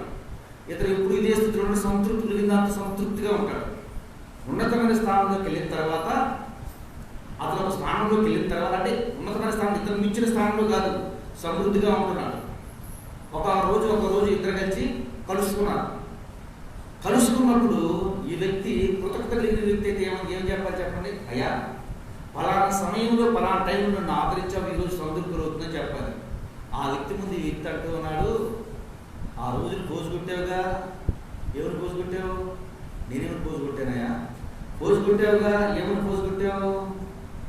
నాకు ఇవ్వకుండా ఉన్నావుగా. నేను బ్రతలేను అనుకున్నావా? బంగారులా బ్రతికి చూపిస్తాను. అరే చనిపోయినప్పుడు సహాయం చేసేవాడిని ఆ టైంలో నన్ను ఆదరించావు. కృతజ్ఞత తెలపకపోయినా పర్వాలేదు, ఆ రోజు నుండి ఇతని వల్ల నేను బ్రతికానని కొంచెం జ్ఞానం కలిగినటువంటి వ్యక్తి అన్నాడు తెలుసా? నువ్వు చీకిపోతే నేను బ్రతలేను అనుకున్నావా? నువ్వు సహాయం చేయకపోతే నాకు బ్రతలేదు అనుకున్నావా? కావాలంటే చెప్పు, ఇప్పుడు నీకు నేనే ఇస్తా అనే స్థాయికి వచ్చాడు. ఒక 6 నెలలు గడిచింది. నాశనానికి ముందు ఎవరు నడుస్తుంది? గర్వం. ఎట్లా అయిపోయాడంటే క్షీణ తీసుకొచ్చేసాడు. మరలా ఈ పాత్రలు మరలా సహాయం చేశాడు. దేవుడి మనసు. దేవుడు కూడా ఇదే అంటూ ఉన్నాడు. ఏమంటూ ఉన్నాడంటే నీవు బాధలో, కష్టాల్లో, బలహీనతల్లో, భారాల్లో, సమస్యల్లో, ఇబ్బందుల్లో, ఒంటరితనంగా అవమానకరమైన జీవితంలో ఉండగా దేవుడు నిన్ను ఒక స్థానం నిలబెడితే ఇప్పుడు దేవుడికి ఎదురు తిరిగే స్థితి నాటి నుండి నేటి వరకు క్రైస్తవులు ప్రతి ఒక్కడికి ఎదురవుతూ ఉంది. ఏమని ఎదురవుతూ ఉంది అంటే ఇది వదిలిపెట్టుకోమంటావా? దీన్ని బాగొట్టుకోమంటావా? ఎవరు గద్దిస్తున్నారమ్మా? దేవుని సేవకుని. మానేయమంటావా? వద్దు మానుకోమంటావా? వదిలేయమంటావా? దేవుడు ఏం చేస్తాడు చెప్పండి? దేవుడు నీ సంగతి అట్లా ఉందా? సరే దేవుడు పైన అంటాడు. దేవుడి వాక్యం ఏమంటుంది? నిన్ను చేర్చుకున్నవాడు, నన్ను గణపరిచిన వాడు నేను మిమ్మల్ని గణపరుస్తాను. నన్ను గణపరిచాను, నేను మిమ్మల్ని గణపరుస్తాను. నాకు గణహీనంగా మీరు తయారయ్యారనుకోండి, మీ బ్రతుకు ఎలా ఉంటుందంటే అప్పుడు నన్ను అంటారు. మొట్టమొదటిగా అవగాహన చెప్తున్నాడు. ఒక తాగుబోతుడు దేవుని నమ్ముకున్న వ్యక్తి తాగుతున్నాడు అనుకోండి, మొట్టమొదటి రోజు ఏమంటారు చెప్పండి? వీళ్ళు ప్రార్థనకి వెళ్తాడు, లేకపోతే ప్రార్థనకి వెళ్తాడు, వీళ్ళు తాగుతున్నాడు అంటారు. 4 రోజులు అంటారు. 2 నెలల నుంచి ఏమంటారు చెప్పండి? వీళ్ళు ప్రార్థన మానేస్తారు. తర్వాత ఏమంటారు? ప్రార్థన అనేది దేవుడు పక్కకు వచ్చి చెప్తాడు. తర్వాత ఎవరికి వద్ద అవమానం? డైరెక్టర్గా అతనికే అటాక్ అవుతుంది. ఒక దేవుడు అంటాడు, దాగోను దేవత గుళ్ళోకి మందసాన్ని పట్టుకుపోయారు ఫిలిస్తీన్లు. ఇశ్రాయేలు అతిక్రమాన్ని బట్టి ఈ మందసాన్ని పట్టుకుపోయి దాగోను దేవత గుళ్ళో పెట్టారు. దాగోను దేవత గుడిలో మందసం పెట్టక బొమ్మ ఏమైందమ్మా? దాగోను దేవత గుడి ఏమైంది? గోడల పడింది. దేవుడు ఎక్కిరించబడడు. నేను చేసే క్రియలను బట్టి, నేను చేసే పనులను బట్టి దేవుడు నన్ను ఆశీర్వదిస్తున్నాడు, దేవుడు నన్ను ప్రోత్సహిస్తున్నాడు అనుకున్నానేమో. ఎన్నటికీ కాదు. నువ్వు దేవుడిని గుర్తిస్తావని దేవుడు నీకు అవకాశం ఇచ్చుకుంటూ వస్తున్నాడు. నీ పరిస్థితులు దేవుడు ఈ విధంగా మార్చాడు. నేను ఇంకో దేవుడికి అవిధేయుడిగా బ్రతుకుతున్న దేవుడు నిన్ను ప్రేమిస్తున్నాడు. నా మనసు ఇంకానైనా మారాలి అని చెప్పి నీకు హృదయంలో ఆలోచన వస్తుందేమని చెప్పి దేవుడు నిన్ను జ్ఞాపకం చేస్తూ ఉంటాడు దేవుని బిడ్డ, జ్ఞాపకం చేస్తూ ఉంటాడు. కానీ మనిషి అనుకుంటూ ఉన్నాడు, నేను తప్పు చేసిన దేవుడు నన్ను ఆశీర్వదిస్తున్నాడు అంటే దేవుడు నా తప్పు ప్రోత్సహిస్తున్నాడు అనుకుంటారు. ఎప్పటికీ కాదు, ఎప్పటికీ అది జరగదు, ఎప్పటికీ జరగదు. దేవుని వాక్యం తెలియజేస్తుంది. దేవుని బిడ్డ, మీరు ప్రయాసపడుతున్నారు, కష్టపడుతున్నారు, ఎంతో వ్యాధి పడుతున్నారు, కానీ ప్రయాసపడి సంపాదించుకుంది మిద్యానీయులు ఏం చేస్తారు? తనుకునిపోతున్నారు. ఈ రోజు కూడా మనం పడి ప్రయాస, కష్టం, బాధ అన్నీ తీసుకుని ఇంటికి తీసుకుని వచ్చి మన సంచిలో వేసుకున్నాం అనుకున్న సంచి ఏం కనపడుతుందంటే పైకి రావట్లేదు. చిన్న సంచులు ఎన్నిపోయి నేను ఉపయోగం ఉందా? ఇప్పుడు రేషన్ బియ్యం తీసుకోవడానికి వెళ్తాం కదా, నాకు చిన్న బెచ్చం పెట్టండి, ఒక 50 కేజీలు తీసుకోండి. రాఘవపురం నుంచి ఇక్కడికి 3 కిలోమీటర్లు. ఎందుకు ఎక్కడాలి ఏంటి చెప్పండి? దాంట్లో నుంచి ఎప్పటికీ అసలు తోటం వస్తుందా? అసలు ఆశీర్వాదం ఉంటుందా? ఉండదు. ఇంకా చెప్పాలి అంటే జామార్ దాకా వెళ్ళి వచ్చామనుకోండి, ఊరి చివరి దాకా అసలే మొత్తం ఖాళీ సంచి అయిపోద్ది. ప్రయాసపడుతున్నారు, వ్యాధులు పడుతున్నారు, రోధిస్తున్నారు, కానీ వారికి ఏం కలగట్లేదు, ఏముండట్లేదు. ఆదాయం ఎప్పుడులాగే ఖాళీ బ్రతికి. దేవుని బిడ్డలారా, ఈరోజు దేవుని సన్నిధిలో ఉన్న మీ అందరితో దేవుని మాటగా నేను తెలియజేస్తున్నాను. మీ ఆశీర్వాదం ఏ విధంగా ఉంది? దావీదు గారు అడిగితే చెప్తున్నాను, నా గిన్నె నిండి పొరులుతున్నామా? నా 100 పొరలటం ఎక్కడ పొరలటం అండి? నేను పొరులుతున్నా కానీ నాకు అందట్లేదు. పొరులుతున్నా కానీ నిండి పొరులుతున్న ఆయనకి మనమేమో కింద పడి పొరులుతున్నాం అంటారని. పొరులుతున్న అంటుదా? అంటతో నిండి పొరులుతుందని ఆయన చెబుతుంటే మనమేమో కింద పడి పొరులుతున్నాం, కానీ ఉపయోగం లేదు. నాకు వేరుగా రూపడే ఏ ఆయుధమో వర్దలదు. ఏదో సాధించాలి, ఏదో సాధన కొరకు ఏదో ప్రయాసపడుతున్నారే తప్ప జీవితంలో ఎటువంటి వృద్ధిని చూడలేనటువంటి వ్యక్తులుగా జీవిస్తున్నారు. చూడండి, ఇప్పుడు రండి యెషయా గ్రంథానికి 3వ వచనం. ఎద్దు తన సొంత కామంతుని ఎరుగును, ఎద్దుతో పోలుస్తున్నాడు, గాడితో పోలుస్తున్నాడు. ఆ తర్వాత ఇశ్రాయేలులకు తెలియలేదు. ఎద్దుకు తెలుసు తన యజమాని ఎటువంటి వాడు. ఎద్దుకు తెలుసు కదా. గాడిదకు తెలుసు తన దొడ్డి ఎక్కడంలో. ఎద్దుకు తెలుసు తన యజమానుడు ఎటువంటి ఆహారాన్ని పెడతాడు, తన యజమాని కొరకు ఏం చేయాలో. ఎప్పుడైనా ఎద్దు తిని రోడ్డు మీద తిరుగుతామా? మనందరికి ఎడ్లు దున్నవాళ్ళనే కదా, ఎడ్లు పట్ల మనందరికీ అవగాహన ఉంది కదా. యజమాని పెట్టిన ఆహారాన్ని తిని బరువులు లాగుంది. ఎప్పుడైనా దేవుని బరువులు మీరు లాగారా? దేవుని పని ఎప్పుడైనా మీ జీవితంలో ఎప్పుడైనా దేవుని పనిదిగో నేను భారం చేసుకుంటున్నా, ఈ భారం నా మీద అని చెప్పి ఎప్పుడైనా మీరు ఆశపడ్డారా? మీరు నమ్ముతారో నమ్మరో, దేవుని మహాకృపను బట్టి స్వార్థ కొరకు ప్రయాసపడుతున్నా, పని చేయాలని ఆశపడుతున్నా.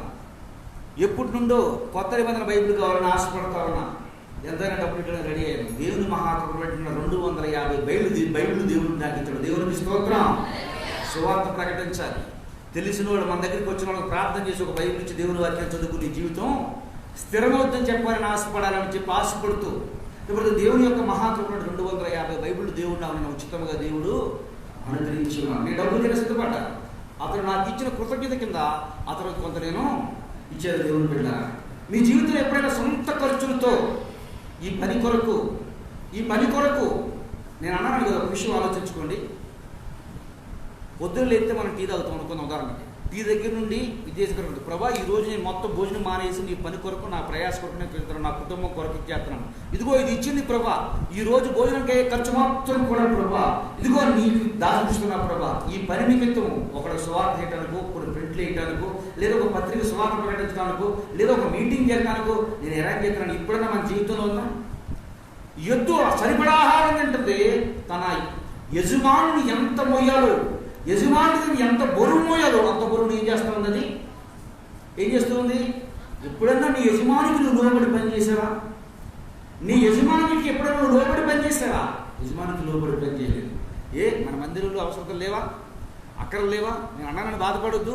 లైట్లు పోయి కనీసం సంవత్సరం కాలం అవుతుంది. ఎవరైనా లైట్ తీసుకొచ్చి చేద్దామని వాళ్ళు ఉన్నారా? కరెంటు బిల్లు ఎంత వస్తుందని అడిగినారా? అక్కడ దాకేందుకు మందిరం ముందు చికాగ్గా ఉంటుంది. ఎవరన్నా ఖాళీ సమయంలో ఉడుద్దామని వ్యర్థమైన సమయంతో టీవీ కాడ కూర్చుని వాళ్ళు లేరు. నాకు తెలియదా? మరలా పిల్లలను తీసుకుని వచ్చి నేనేం చేస్తున్నాను? రోజు ఊడుస్తున్నాను. ఇది తిరుగుబాటు కాదా?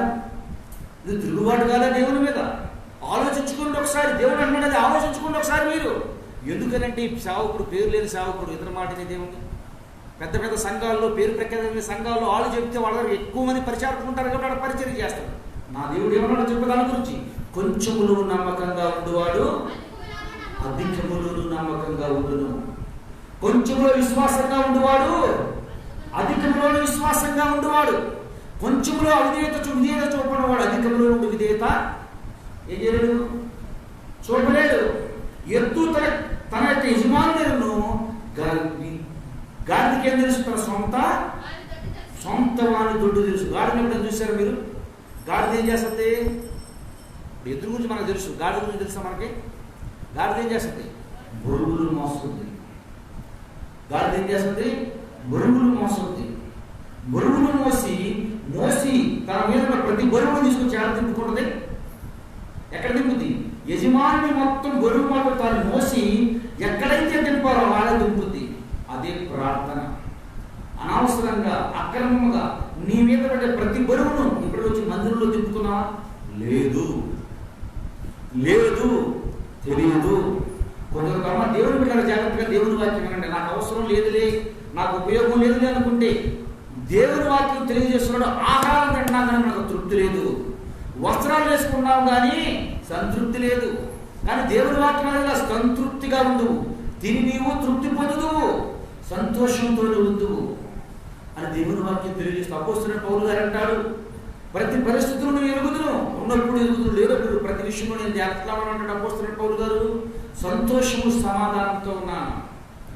సంతోషము సమాధానం నీ హృదయంలో ఉందో లేదో ఒకసారి నువ్వు ఆలోచించుకో. ఈ రోజున సంతృప్తి సమాధానంతో నువ్వు బ్రతుకుతున్నావు లేదో నువ్వు ఒకసారి ఆలోచించుకో. ఏదో వస్తున్నాయి, ఏదో చేస్తున్నావు, ఏదో ఇదిగా ఉన్నాయి, కానీ దేవుడు అందుకు కాదు నిన్ను పిలిచింది. అందుకని దేవుడు ఎందుకుంది? ఒక ఉన్నతమైన స్థానంలో ఉంచాలని దేవుడు కోరుకుంటూ ఉన్నాడు. తర్వాత చదవండి. ఇశ్రాయేలుకు తెలివి లేదు, నా జనులకు ఏం లేదంట. 3 సార్లు నా ఇదే మాట, ఆలోచన లేదు, ఆలోచింపరు, ఆలోచన వ్యక్తులు కారు. ఇంత ప్రయాసపడుతున్నాం, దేవుని వాక్యం ఎట్లా చెబుతుంది, మన జీవితం ఎందుకు జరగట్లేదు? దేవుని వాక్యం ఎలా చెబుతుంది, మన బ్రతుకులు ఎందుకు నెరవేర్చుకోలేకపోతున్నాం? దేవుని వాక్యం ఈ మాట చెబుతుంది, ఎందుకు మన జీవితం ఇట్లా ముందుకు వెళ్ళట్లేదు? దేవుని వాక్యం చెప్పినట్టు ఆ వాక్యాన్ని మనం ఎందుకు స్వతంత్రించుకోలేకపోతున్నాం? ఎందుకు జరుగుతుంది ఇలా? ఎందుకు మన జీవితంలో ఇలా జరుగుతుందని ఎవరికైనా ఆలోచన ఉందా? ఎవరైనా ఆలోచన వ్యక్తులుగా బ్రతుకుతున్నామా? దేవుడు అంటే ఆకాశం నుంచి వస్తున్నాడంట. కీర్తన గ్రంథం ఉంటుంది, ఆకాశంలో నుండి పరిశీలిస్తున్నాడంట. దేవుడు ఎందుకు వారు కలరేమో అని ఆకాశం నుంచి చూస్తూ ఉన్నాడంట. నాటి నుండి నేటి వరకు, ఈ రోజు వరకు, ఈ క్షణం వరకు దేవుడు చూస్తూనే ఉన్నాడు. నీ కొరకు, నా కొరకు ఆలోచిస్తావేమో అని, నీ హృదయంలో ఆలోచన కలుగుతేమో అని, ఒక్కసారైనా ఆలోచిస్తావేమో అని. ఆలోచన లేదు కదా. ఈ కరువులకి కష్టపడ ప్రయాసానికి ఎత్తుకుపోవటానికి కారణం ఏంటి? ఇంత ప్రయాసపడుతున్నా, ఇంత పని చేస్తున్నా, ఎందుకు నా జీవితం ఎందుకు ముందుకెళ్ళట్లేదు? నాతో పాటు ఉన్నవాళ్ళు స్థానంలోకి వెళ్తున్నారు, నాతో పాటు బ్రతికిన వారు ఉన్నతమైన స్థానంలో ఉంటున్నారు, నాకంటే చిన్నవారు నాకంటే గొప్ప స్థానంలో బ్రతుకుతూ ఉన్నారు, నాకంటే పేదవారు ఇప్పుడు ఉన్నతమైన స్థానంలో ఉన్నారు, నాకంటే ఎన్నిక లేని వారు ఉన్నతమైన స్థానంలోకి వెళ్ళారు. ఎందుకు నా జీవితం ఇలా అయిపోతూ ఉంది? ఆలోచన కలిగిందా? దేవుని బిడ్డలారా, పోనీ విశ్వాస జీవితంలో మనకంటే చిన్నవారు ఎందుకు విశ్వాస జీవితంలో ముందుకు కొనసాగుతూ ఉన్నారు? మనకంటే ఎన్నిక లేని వారు స్థిరమైనటువంటి స్థానంతో ఎట్లా కాంక్రీట్లా గట్టిగా ఏమంటారు? మన విశ్వాస జీవితంలో, భక్తి జీవితం ఎందుకు ఇలా అయిపోతుంది? ఎప్పుడైనా ఆలోచన కలిగి ఉన్నారా? నా ప్రజలు యోచించరు. ఆలోచన లేదా? వాళ్ళకి ఆహారం తినే విషయంలో ఆలోచన లేదు, వస్త్రాలు కట్టుకునే విషయంలో ఆలోచన లేదు, మన పరిస్థితుల్లో మన భారమేమా మోస్తున్నామా లేదనే విషయంలో ఆలోచన లేదు, మన బరువులు దేవుని సన్నిధిలో కొంచెం తిప్పుకున్నామనే విషయంలో ఆలోచన లేదు. నా ప్రజలు ఏం చేయరు? ఆలోచించరు. తర్వాత చదువమ్మా. పాపిష్టి జనం ఎవరన్నారు అనుకుంటే మాట? ఎవరన్నారు ఈ మాట? దేవుడు అంటున్నాడు, పాపిష్టి జనాంగమా. 6వ అధ్యాయం 6 కాలంలో ఒకసారి అంటాడు దేవుడు ఏమంటాడు చెప్పండి. 6వ అధ్యాయం 6వ వచనంలో చూడండి ఒకసారి. 6వ అధ్యాయం 6వ వచనం. దేవుడు అంటే దినానందకు జనం పెట్టాడండి.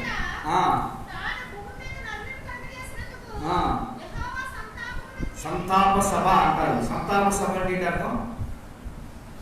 సంతాప సభ అంటారు, తెలుసా మీకు? సరిపోయినప్పుడు పెట్టే శార్థం, అంతే కదా. సంతాప సభ పెట్టారంట దేవుడు ఆదికాండంలో. చూసారా? ఆలోచించారా? సంతాప సభ ఎప్పుడు పెడతారు చెప్పండి? సరిపోయిన తర్వాత బైబిల్లో దీవులే కాదు, అర్థం చేసుకోండి, బైబిల్లో దీవులే కాదు, సరిగా నడకపోతే ఏమున్నాయి, తిట్లు కూడా ఉన్నాయి. తిట్లు అంటే ఏమైనా తిట్లు కూడా బూతులు కాదు. బూతులు దేవుడు హృదయం అంతగా రోధిస్తుంది మన పట్ల. మన గురించి సరే మనం పెంచుకున్న పిల్లడేమో సరిగా మాట్లాడకూడదు, దెబ్బ కొడతామని. దెబ్బ కొట్టేసి ఇంకా వెనకపోతే ఏం చేస్తాం, తన్ని ఏం చేస్తాం.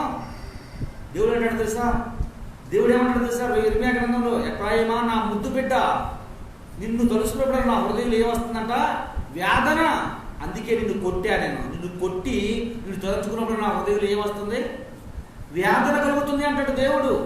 దేవుడు నిన్ను కొట్టి ప్రశాంతంగా కూరుకోడు. నువ్వు రోగితో ఉంటే, నువ్వు రోగి అయ్యావు, దేవుడు సకల గుద్దుకోడు. నువ్వు వేదంతో ఉంటే, నువ్వు వేదంలో దేవుడు సంతోషపడ్డావు.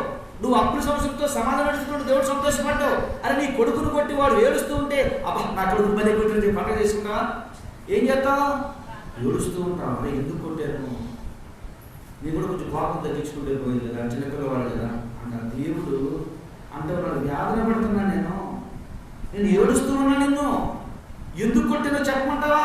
నువ్వు ఆక్రమం నడుచుకోకూడదని, ఆక్రమం నడవకూడదని నా ప్రజలకు ఆలోచన లేదు.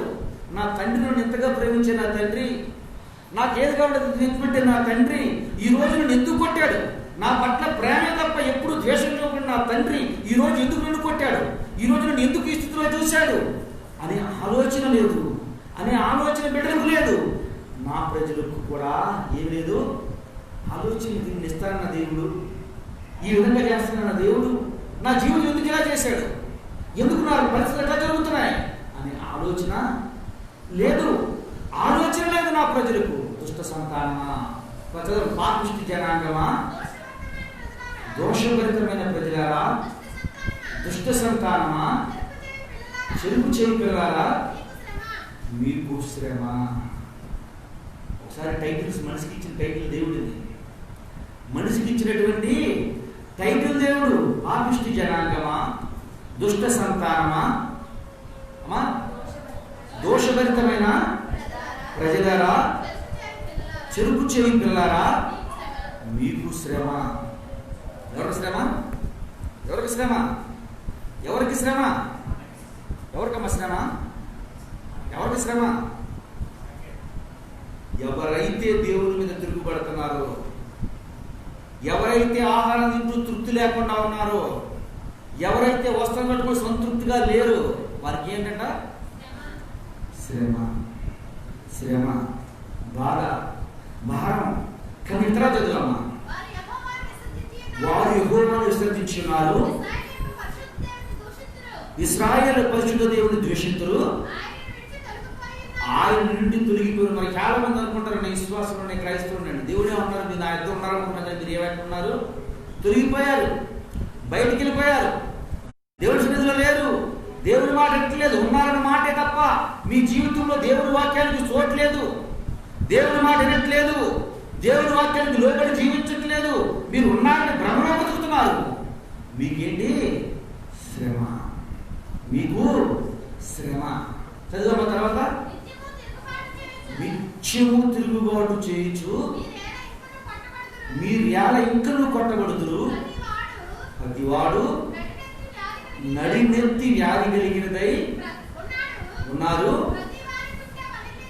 ప్రతి వారికి ఉండే బలహీనమాయను, ఆదికాలు మొదలుకుని తల వరకు స్వస్థత కొంచెమైనను లేదు, ఎక్కడ చూసినను గాయములు, దెబ్బలు, పచ్చి గుండ్లు, అవి పెట్టబడలేదు, మెత్తబడలేదు, తైలముతో మెత్తన చేయబడలేదు. దేన్ని బట్టి ఇవన్నీ దేవుని మీద తిరుగుబడ్డారు. ఈ మాటలన్నీ తీసుకొచ్చి ఎవరితో చెబుతున్నాడు ఆయన, ఈ మాటలు తీసుకొచ్చి ఎవరితో చెబుతున్నాడు ఈయన, ఎవరితో చెబుతున్నాడు ఈయన. పంట వేసుకొని కష్టపడి పంట పండించుకొని ఉద్యోగం చేసి వ్యాపారం చేసి పనులు చేసుకొని తీసుకొని వచ్చి సంతృప్తిగా తిందా బదులు కుండల యొక్క కూర్చునేసరికి ఎత్తుకుని వెళ్ళిపోయే వాడితో చెప్తూ ఉన్నాడు, వెనులో మీరు ఉన్నారని చూసుకోండి.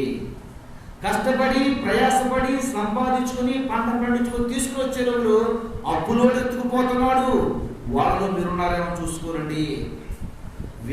కష్టపడి ప్రయాసపడి వేదన పడి జాబ్ చేసి సంపాదించి ఇంట్లో పెట్టుకునే సోపు రోగాలు ఎత్తుకుపోతున్నాయి.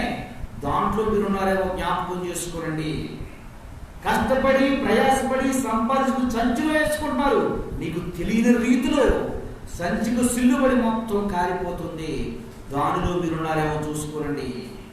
ఎవరు చెప్తారు ఈ మాటలని? దేవుని పేరు లేని సేవకుడు వచ్చి శ్రమకు కావలసినటువంటి శ్రమకు అవసరమైనటువంటి ఒక చదవండి. ఇప్పుడు చదువుకున్నటువంటి పాఠము న్యాయాధిపతుల గ్రంథము 6వ అధ్యాయం 7వ వచనం నుంచి 10వ వచనం వరకు. మిద్యానీయుల బాధను బట్టి యెహోవాకు మొరపెట్టగా యెహోవా ఇశ్రాయేలు యోధులకు ప్రవక్తను ఒకరిని పంపెను. అతడు వారితో ఇలాగూ ప్రకటించును, ఇశ్రాయేలు దేవుడైన యెహోవా సెలవిచ్చినదేమనగా, నేను ఐగుప్తులో నుండి మిమ్మల్ని రప్పించి దాసుల గృహములో నుండి మిమ్మల్ని తోడుకుని వచ్చి తిని ఐగుప్తుల చేతిలో నుండి మిమ్మల్ని బాధించిన వారందరి చేతిలో నుండి మిమ్మల్ని విడిపించి మీ వద్ద నుండి వారిని తోలివేసి వారి దేశం మీకు ఇచ్చి తిని మీ దేవుడని యెహోవాని నేనే. మీరు అమోరీయుల దేశంలో నివసించు వారి దేవతలకు భయపడు నేను మీతో చెప్పింది కానీ మీరు నా మాట వినకపోవటాన్ని బట్టి ఈ శ్రమంతా మీకు వచ్చేను అని దేవుని సేవకుడు చెప్తూ ఉన్నాడు. పేరు లేని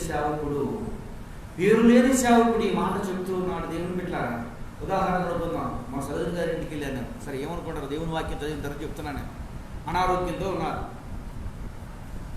నేను వెళ్ళి ప్రార్థన చేశాను. ప్రార్థన చేసిన తర్వాత ఏం చెప్పానమ్మా? ఏం చెప్పాను సరోజన్ గారికి? నేను మీరు బాప్తిసం తీసుకున్నారు, ఇంకా తీసుకోవడం ఎందుకు లేట్ చేస్తున్నారన్న. బహుశా వాళ్ళు అనుకోవచ్చు, నేను బాధలో ఉంటే నా దగ్గరికి వచ్చి ప్రార్థన చేసి వెళ్ళిపోవాలి తప్ప నేను చేశాను నాకు ఎందుకు పదే జ్ఞాపకం చేస్తున్నారు అనుకుని ఉండొచ్చు. కానీ దేవుని వాక్యం ఏం చెప్తుంది? దేవుని సేవకుడి మీద దేవుడు పెట్టిన భారం ఏంటి?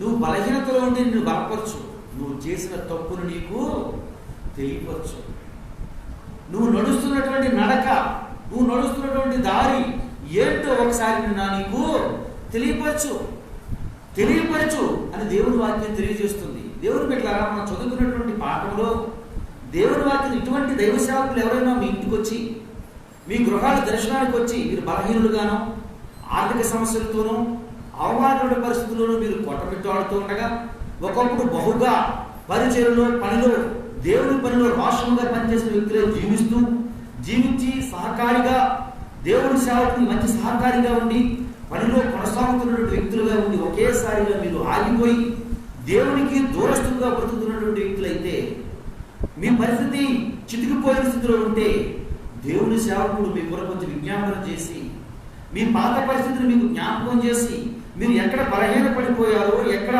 ఈ పరిస్థితి రావడానికి కారకమైన దాన్ని మీకు తెలియపరిచినప్పుడు అతన్ని చిన్న చూపు చూడవద్దు. అతడు జ్ఞానం లేని సేవకుడని, మిమ్మల్ని క్షేపిస్తున్నాడని, మిమ్మల్ని ద్వేషిస్తున్నాడని, మిమ్మల్ని తక్కువ చేసి మాట్లాడుతున్నాడు కొద్ది దేవుని వాక్యం తెలియజేస్తుంది. ఇక్కడ పేరు లేని సేవకుడే దీన తీసుకొచ్చేసాడు. ఇశ్రాయేలు ప్రజలు అమోరీయుల దేవతలను పూజిస్తూ ఉన్నారు, వారి దేవతకు భయపడుతూ ఉన్నారు, వారి దేవతలు బలి అర్పిస్తూ ఉన్నారు. వాళ్ళ మధ్యకి చెబుతూ ఉన్నాడు దైవజనుడు, మీరు తప్పిదానికి కారణము ఇదే, మీ పొరపాటుకు కారణం ఇదే, మీరు ఇట్లా అయిపోవడానికి కారణం ఇదే. దేవునికి మీద తిరుగుబడ్డారు, మీరు తిరుగుబడిపోయారు. ఆలోచించుకుని ఎక్కడ తిరగబడ్డాం, ఏ విషయంలో తిరగబడ్డాం, తిరగబడినటువంటి మనకు క్షమాపణ ఉందా లేదా? అందరూ చెప్పండి. తిరగబడ్డారు, బాగానే ఉంది. డాక్టర్ గారి దగ్గరికి వెళ్తాం మనం, జ్వరం ఉందని చెబుతాడు. జ్వరం ఎందుకు వెళ్ళిపోమంటాడా? జ్వరం ఉందని చెబుతాడు. జ్వరం ఉంది వెళ్ళిపోమని చెబుతాడా? ఆ మెడిసిన్ ఉండాలి. చూడండి ఏముంది ఒకసారి. లేవి కాండము 26వ అధ్యాయము. ఈ చిన్న మాటలు చెప్పిన ఆ ప్రసంగాన్ని నేను ముగిస్తాను. లేవి కాండము 26వ అధ్యాయం 40వ వచనం నుండి చివరి వరకు. వారు నాకు విరోధంగా చేసిన తిరుగుబాటును, తమ దోషమును, తమ తండ్రుల దోషమును ఒప్పుకొని తాము నాకు విరోధముగా నడిచితమనియు నేను తమకు విరోధముగా నడిచితమనియు. బాగా చదవండమ్మా, ఒక్కొక్క మాట ముక్కలు చేద్దామా. చదవండమ్మా. తమ శత్రువుల దేశంలోనికి తాము రప్పించిననియు ఒప్పుకుని అనగా లోబడిన తమ హృదయములు లొంగి తాము చేసిన దోషమునకు ప్రతిదండన అనుభవించింది. ఏమని చెప్పాలంటే మొట్టమొదటిగా దేవుడికి చెప్పాలి దేవుడి సన్నిధిలో, అయ్యా మాకు ఆహారం చేస్తున్నాం కానీ మాకు సంతృప్తి లేదు, వస్త్రాలు పెట్టుకున్నాం కానీ సంతృప్తి లేదు, ప్రయాసపడి పంట పండించుకుంటున్నాము తప్ప ఆ పంటను మేము తినలేకపోతున్నాం, కష్టపడి ప్రయాసపడి ఎంతో వేదన పడి తీసుకుని వస్తున్నాం తప్ప మేము పడిన కష్టం మొత్తం చించంచులు అయిపోతుంది. అయ్యా దీనికి మేము కారణం ఏంటి అంటే మేము నీ మీద తిరుగుబాటు చేశాం, ఇప్పటి వరకు మేము లొంగలేదు, నా తల్లిదండ్రులు లొంగలేదు, నా భర్త లొంగలేదు, నా భార్య లొంగలేదు, మేమెవరు లొంగబాటు ఎత్తులు ప్రభా. ఇదిగో తండ్రి ఈరోజు ఈ పరిస్థితి రావడానికి కారణము మేమే, మా పరిస్థితికి కారణము మేమే అని వాళ్ళను వారు దేవుడు ఎదుట ఏం చేయాలంటున్నాడు దేవుడు వాక్యము? ఒప్పుకోవాలి. నోటితోనా హృదయంతోనా? హృదయపూర్వకముగా, నోటితో కాదు, హృదయపూర్వకంగా మా పరిస్థితి ఈ విధంగా ఉండడానికి కారణము మేమే ప్రభువా, మా పరిస్థితి ఈ విధంగా ఉండడానికి కారణము మేమే ప్రభువా అని ఒప్పుకునేలా. చదవడం తర్వాత నేను యాకోబుతో చేసిన నిబంధనను జ్ఞాపకం. ఏం జ్ఞాపకం చేసుకుంటాడు ఆయన? చూడండి ఒకసారి ద్వితీయోపదేశకాండము 28వ అధ్యాయము తీసారా? ద్వితీయోపదేశకాండం 28వ అధ్యాయము 12వ వచనం చూడండి. యెహోవా నీ దేశం మీద ఏంటమ్మా? యెహోవా నీ దేశం మీద వర్షము దాని కాలం మీద కురిపించుటకును నీవు చేయ కార్యమంతటిని ఆశీర్వదించుటకును ఆకాశమును తన మంచిదాన్ని తెలుసు. దాని ఆకాశం మీద ఏముందంట? భూమి మీద పోగులాడతారు ఎందుకు? అయ్యా అది నీకు అడుగుతా నేను. భూమి మీద పోగులాడతారు ఎందుకు? ఆకాశం ఎక్కడ ఉందంట? తను ఎవరు దాశాడు? అక్కడ దేవుడు దాశాడు. ఇక్కడ ఎందుకు పోగులాడతారు నాయన? ఇక్కడ ఎందుకు ప్రయాసం పడతారు నాయన? దేవుడి దగ్గర నుంచి రావాలిరా బాబు. యెహోవా ఆశీర్వాదము నరుల కష్టం వల్లది అధికం కాదు. నాకు వేరుగా ఉండి మీరేమి ద్రాక్షావళి తనలో నిలిచి ఉంటేనే కానీ ఫలింపలేదు. పలికినాడు తీగలను ఒక్కోసారి దేవుడు ఏం చేస్తాడు? కట్ చేస్తాడు. ఒక్కోసారి మనం పనికి మన నడకలు నడుతుంటే కాళ్ళు తెగేస్తాడంటారు కదా, తీగలు కట్ చేస్తాడు. పైకి వెళ్ళిపోవాలి, మనం కింద ఉండేవాళ్ళం కాదు. ఏంటి పైకి వెళ్ళిపోవడం? చచ్చిపోవడానికి కాదు, ఉన్నతమైన స్థానంలో ఉండాలి.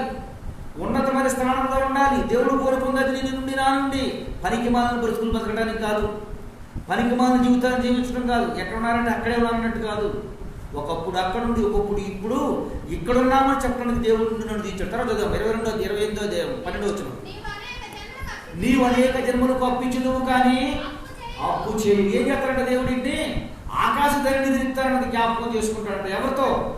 కడుపుంట తింటున్నారు తప్ప, అన్నం తింటున్నారు తప్ప, భోజనం చేస్తారు తప్ప తృప్తి పరమవుడుతో. భోజనం చేస్తున్నారు తప్ప హృదయానికి మనిషికి కడుపుకి తృప్తి లేదు వాడితో. అందరికీ మటన్ అంటుంది కానీ తెలియదు ఏంటి? ఆవకాయ. ఎవరైనా మనస్ఫూర్తి ఉంటుందో చెప్పండి? తినాలించుకుందేమో మటను, లేదా చికెను, లేదా చేప, లేదా ఫ్రాన్స్ రొయ్య. కానీ తినేది ఏంటో? కొండలో ఉన్నటువంటి కారం ఉంటుంది కదా, కారము ఉప్పు నీళ్ళతో తృప్తి కలిగితే ఎవరికైనా అబ్బా భలే తృప్తి తిన్నాను నేను ఈరోజు ఊరగాయ వేసుకొని, కారం వేసుకొని, నీళ్ళు పోసుకొని, ఉప్పు వేసుకొని, పచ్చిమిర్చి నచ్చుకుంటే బా భలే తిన్నాను అంటాడు కదా. బిర్యానీ పెట్టారు వాడు, ఎక్సలెంట్, లెగ్ పీసులు, మా చికెన్ పీసు. ఈడు చెప్తుంటే సంతృప్తిగా ఉంటుందా? నేను కుండలో కారం వేసుకొని, బాగా పొట్టొచ్చే కారం తీసుకొని, దానిలో కొంచెం నీళ్ళు కలుపుకొని, ఉప్పు కలుపుకొని తింటుంటే ఉంటుంది అనేవాడు ఉన్నాడా? ఉండేవాడు ఉన్నాడా? మేము వెళ్ళాము హోటల్కి, మమ్మల్ని వెళ్ళగానే వెల్కమ్ చెప్పారు, జాయింట్లే దాంట్లో ప్రాన్స్, చికెన్, మటన్. ఇప్పుడు దేనికి సంతృప్తి ఉంది చెప్పండి? దేనికి సంతృప్తి? వాడు చెబుతుంటేనే సగం కడుపు నిండిపోతాడు. అవునా కదా చెప్పండి? ఆకలేసినా కానీ కుండలో కారము, ఉప్పు, పచ్చిమిర్చి ఏమవుతుంది? ఆకలి కూడా చచ్చిపోతుంది. దేవుడు అన్నాడు, నీ హృదయాన్ని నువ్వు తగ్గించుకుంటే, నీ మనసును నువ్వు ఒప్పుకుంటే, నీ పాపాన్ని నువ్వు ఒప్పుకుని నీ హృదయాన్ని నువ్వు దేవుని ఎదుట లొంగించుకుంటే, లొంగబడిన వ్యక్తిగా నువ్వు బ్రతుకుతూ ఉంటే దేవుని వాక్యం తెలియజేస్తూ ఉంది. నువ్వు తృప్తిగా తింటున్నావు కదా, తృప్తి పట్టలేదు కదా, నువ్వు తృప్తి పడతావు. నువ్వు వస్త్రం వేసుకున్నావు, నువ్వు సంతృప్తి లేదు కదా, నువ్వు సంతృప్తి పడతావు. నువ్వు సంచులు వేసుకున్నావు, జారిపోతుంది కదా, అది జారిపోదు. అది జారిపోకుండా నేను ఏం జ్ఞాపకం చేసుకుంటా? ఆకాశంలో నీకు చేసి ఏర్పాటు చేసిన ప్రమాణం జ్ఞాపకం చేసుకుంటా. ఆకాశం నుండి ధనాన్ని నింపిస్తా, చుట్టూ దారిలో మూసేస్తాయి. పైనుంచి మూయగా దమ్మెవడం ఉంది ఈ లోకంలో? ఎవరికి లేదు. చుట్టూ మూసేయచ్చు, నీకు ఏ దారి కనబడకపోవచ్చు. కానీ దేవుడు తెలిసిన ద్వారాన్ని మూసే దమ్ము ఈ లోకంలో ఏ వ్యక్తికి లేదు అంటున్నాడు దేవుడు. ఇప్పుడు అప్పులోడు ఎత్తుకుపోయారు నీ దగ్గర నుండి, నువ్వేం చేస్తావు? ఇప్పుడు వాడికే చదవడమ్మా 28:12, నీవు అనేక జన్మలకు అప్పిచ్చుదువు కానీ అప్పు చేయవు. అప్పు ఇచ్చుదువు కానీ నీవు అప్పు చేయవు. ఎవరు చెప్తారు ఈ మాట? జ్ఞాపకం చేసుకున్న దేవుడు. ఎప్పుడు జ్ఞాపకం చేసుకుంటాడు? నీ పాపాన్ని నువ్వు ఒప్పుకున్నప్పుడు, నీ తప్పిదాన్ని నువ్వు ఒప్పుకున్నప్పుడు, నీ తిరుగుబాటుని నువ్వు ఒప్పుకున్నప్పుడు, అరే ఈ పరిస్థితుల్లో కారణానికి కారకుడిని నీ హృదయంలో నీకు ఆలోచన వచ్చినప్పుడు, ఆలోచించి నీ పాపాన్ని, నీ తప్పిదాన్ని ఎదిగినవని ఒప్పుకొని తప్పుకున్నప్పుడు దేవుడు నీకు తృప్తిని కలిగజేస్తాడు. తినే ఆహారంలో నువ్వు వేసుకునే వస్త్రం నీకు తృప్తిని ఇస్తాడు. నువ్వు కష్టపడి సంపాదించే సంపాదన దేవుడు శ్రేష్టంగా ఉంచి అప్పిచ్చే వ్యక్తిగా ఉంచుతాడు తప్ప అప్పు తెచ్చుకునే వ్యక్తిగా దేవుడు నిన్ను ఉంచాడు. దేవుడు ఉంచడు. ఈ విషయాన్ని అందరూ గుర్తు చేయడం స్థితిలో ఉంటే వారి మధ్యకు పేరు లేని సేవకుడు వెళ్తున్నాడు. పేరు లేనటువంటి సేవకుడు, ఈ వ్యక్తికి పేరు లేని బైబిల్ గ్రంథంలో పేరు పెట్టలేదు. ఈ వ్యక్తికి పేరు లేని సేవకుడు చెబుతున్నాడు. మీ పరిస్థితికి కారణం ఇదే. ఏంటి ఈ పరిస్థితికి కారణం?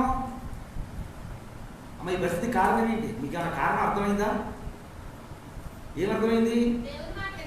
దేవుని మాట లేకపోవడం బట్టి తినే ఆహారంలో నోటికి రుచి లేదు, చేస్తున్న పనిలో ఆశీర్వాదం లేదు, దేవుని మాటకే వినియోగంగా బతకడాన్ని బట్టి దీవెన లేదు అని వారు ఏం చేస్తున్నారట? జ్ఞాపకం చేసుకుంటే. చదవండి లేవికాండం చదవండి. లేవికాండం చదవండమ్మా.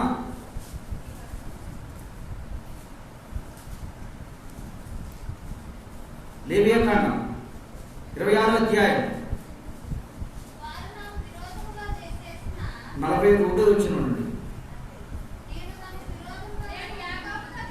నేను యాకోబుతో చేసిన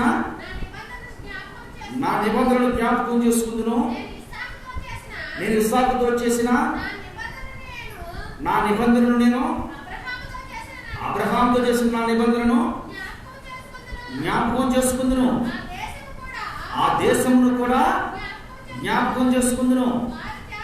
వారి చేత విడవబడి వారు లేనప్పుడు పాడైపోయిన ఆ దేశమును విశ్రాంతి దినములను అనుభవించును. ఏమన్నాడు దేవుడు ఇక్కడ?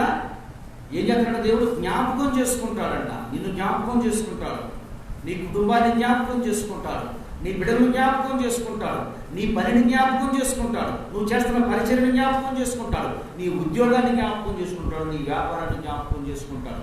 జ్ఞాపకం చేసుకునే దేవుడు నీకు సంతృప్తినిస్తాడు. సంతృప్తితో సమాధానంతో ఉంటావు, సమాధానంగా జీవిస్తావు. ఇప్పుడు తెచ్చుకున్నటువంటి నువ్వు ఎవరినైతే అమాలేకీయులను తరిమారో, మోయాబీయులను తరిమారో వారిని నీవు తరిమిదివు. సౌలు అమాలేకీయులు తరలేదా? మోయాబీయులు తరలేదా? దేవుని పెట్టారా? నిశ్చయంగా దేవదేవుడు నీతో నాతో చెబుతున్నటువంటి మాట, పేరు లేని సేవకుడు చెబుతున్నటువంటి మాట, పేరు ప్రఖ్యాతి లేని సేవకుడు చెబుతున్నటువంటి మాట, నీ శ్రమకు కారణం ఇది. ఏంటి? దేవుడి మీద తిరుగుబడట. ఏంటి? ఆలోచన లేకపోవట. నీ శ్రమ ఇరుడు కారణం ఇది. ఏంటది? దేవునికి నిన్ను నువ్వు తగ్గించుకుని ఆయనకు లోబడుట, ఆయన మాట విధేయత చూపుట. విరుగుడు నీ జబ్బు ఇది, దీనికి విరుగుడు ఇది. జబ్బు ఏంటి అంటే తిరుగుబాటు, ఆలోచన నిరంతరం. విధేయత ఏంటంటే విరుగుడు ఏంటి అంటే దానికి మెడిసిన్ ఏమిటి అంటే లోబడి ఉండి ఆయనకి విధేయత చూపడం. విధేయత చూపితే నీ జీవితం ఎలా ఉంటుంది, ఆయనకు తిరుగుబడితే నీ బ్రతుకు ఎలా ఉంటుంది. ఎవరు చెప్తారు ఈ మాట? పేరు లేని సేవకుడు. పేరు లేనటువంటి సేవకుడు, గ్రామంలో సంచరించే సేవకుడు చెప్తూ ఉన్నాడు. బాధల్లో ఉన్న వారి దగ్గరికి వెళ్ళి, దేవుని బిడ్డలారా మరలా చెప్తూ ఉన్నాను, ఇద్దరినే ముగ్గురును 10 మందిని నడిపే సేవకుడు చూడవద్దు. తేలిక భావంతో చూడవద్దు. చిన్నవాడు ఎన్నిక లేని వాడిగా చూడవద్దు. పేరు లేదు కాబట్టి ఆయన పిచ్చోడుగా మీరు వారిని లెక్క చేయదు. దేవుడు చెప్తూ ఉన్నాడు, మిమ్మల్ని ముట్టువాడు నా కొనుగుడ్డును ముట్టినట్టు దేవుడి వాక్యం తెలియజేస్తుంది. కనుక ఎత్తబడిన వాక్యము విన్నటువంటి అందరి జీవితాల్లో సేవకుడు మాటని ఆస్వాదించబడిన వ్యక్తులను మనం చూసాం. యెహోషువ గారిని చూసాం, లూదియాను చూసాం, తర్వాత జైలధికారిని చూసాం. పెద్ద సేవకుడు, పేరున్న సేవకుడు చెప్పిన మాటలు మాత్రమే కాదు, పేరు లేని సేవకుడు చెప్పే మాట కూడా మీరు వీరిని. ఇంకా కొంతమంది సేవకులు ఉన్నారు, పేరు లేని సేవకులు. వారందరినీ కూడా పరిశుద్ధ గ్రంథమైన బైబిల్లో వచ్చే వారం మనము జ్ఞాపకం చేసుకుందాం, ధ్యానం చేసుకుందాం. ప్రతి దైవ సేవకుడు చెప్పినటువంటి మాట, వాక్యానుసారంగా చెప్పే ప్రతి మాటను విని లోబడి దేవునికి సాక్షార్థంగా అనేక క్రీస్తు వైపు ఆకర్షించే బిడ్డలుగా ఎదిగి దేవుని నామానికి మహిమకరంగా జీవితాం. అట్టి స్థితి, అట్టి కృప పరిశుద్ధాత్మ దేవుడు కూడి ఉన్న మనగా నిందించిన వారి అందరినీ దేవుడు దీవించి ఆస్వాదించడానికి కృప వదిలిచేయుగాక. ఆమేన్. మహిమాన్వితుడు మహాదేవుడి తల్లి వందనములు. తండ్రి, ఎత్తబడి వాక్య బిడ్డల ఉదయాల్లో నీరు కట్టి ఫలింపు చేయండి. వ్యర్థం కాకున్నట్లు ప్రతి వారి తండ్రి వాక్యాన్ని విని వాక్యానుసారంగా జీవించే కృప నడిపించి సహాయం చేయమని యేసయ్య నామం పేరిట ప్రార్థన చేయించున్నాము మా పరమ తండ్రి. ఆమేన్.